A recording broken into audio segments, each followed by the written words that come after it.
Hey everybody, Adam DeAscentis here, bass player of Huntertones and video editor of our new music video for Chameleon. I want to give you a little behind the scenes look at the source material that started this project off, some of my creative process, and how I ultimately turned it into the final product that you see here. Let's take a look. All right, here we are in Adobe After Effects. Oh, by the way, everyone say hi to John. He won't bother us. He just likes to look over my shoulder from time to time. Anyway, let's click over to this comp called Source Material. I put this together so that we could see all of the source material on one screen together. This project, like many of our projects over the past year, was recorded and produced remotely. We all recorded at different times in our own respective corners of the globe. And it wasn't until later on that everything got lined up to make it seem like we performed together in the same place. Obviously, at this point, we've all probably seen a million videos of a grid of faces on the screen.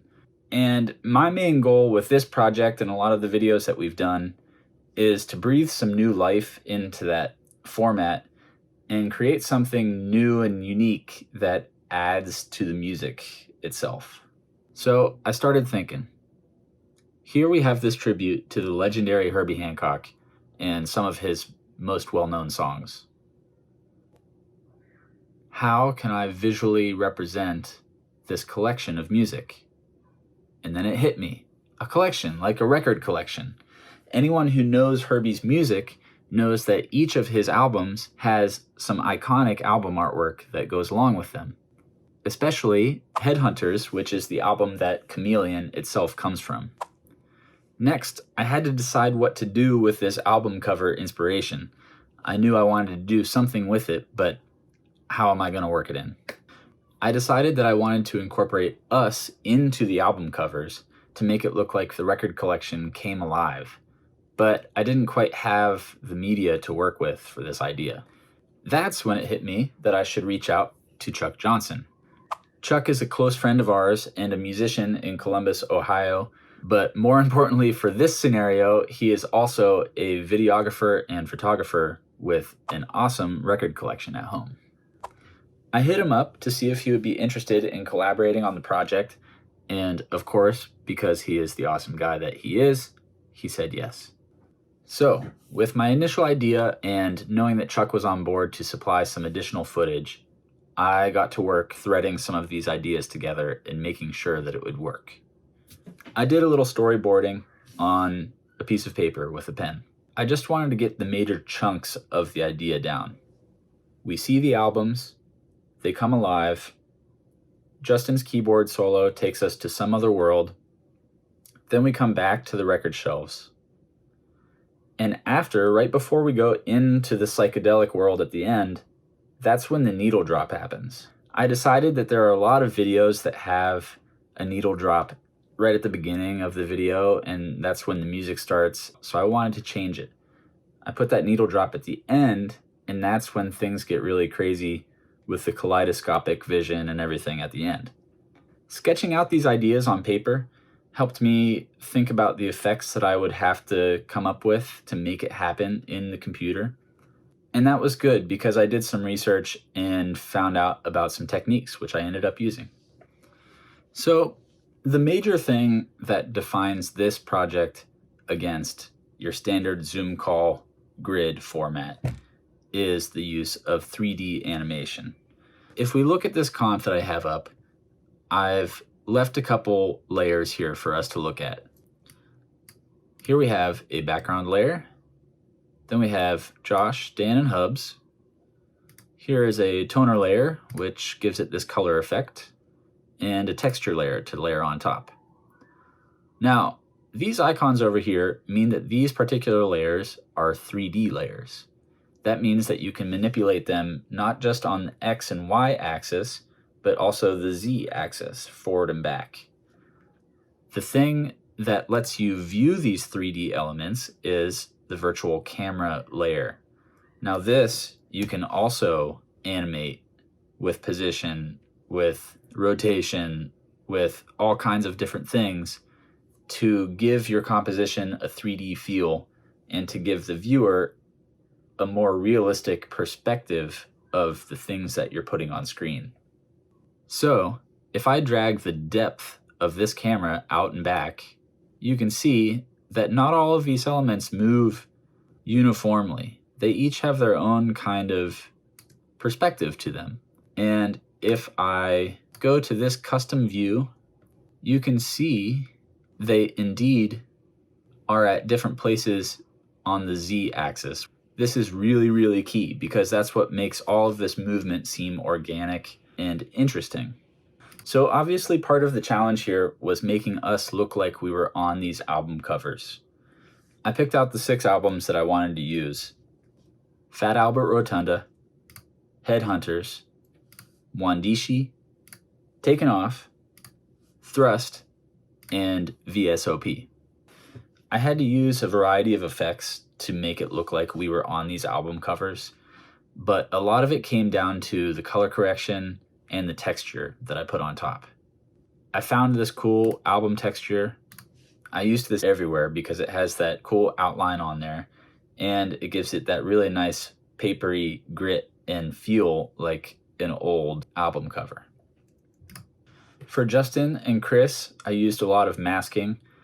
On Headhunters, you can see that I recreated this shape from the actual album cover, and that's masking out Justin so that if he leans too far to the side, it'll be like he's contained in that little area. On Fat Albert, I traced the shape of that refrigerator on the album cover and put Chris inside of there, again with a lot of texture on the album cover itself. So my next step was to take those album covers that I recreated and map them onto this background, which Chuck provided for me. Now, the big secret here is I asked Chuck for some video, but I mostly asked him for still images. That way I could use them as elements in my 3D world and manipulate them with a camera. So let's start down at the bottom. There are a lot of layers here, don't get overwhelmed. We have Chris on Fat Albert, Justin with Headhunters, we have John on VSOP, Josh and Hubs on Taken Off, me on Wandishi, and Dan on Thrust. Now, these albums aren't perfectly square on the shelf, so I had to add a little bit of distortion to make them feel right. Let's turn these corner pins on. You can see that that just kind of stretches these into place, makes them sit a little bit more realistically. Okay, now obviously if these were actually sitting on the shelf, they wouldn't be perfectly lit. They might have a couple shadows coming in from the side. So I added those in too. Now that's looking all right. Let's move on to Justin's solo so we can take a look at that outline effect. Basically, I used a couple tools to cut apart Justin's video so that I had separate elements to play with, and I could add things in that would augment the look of it.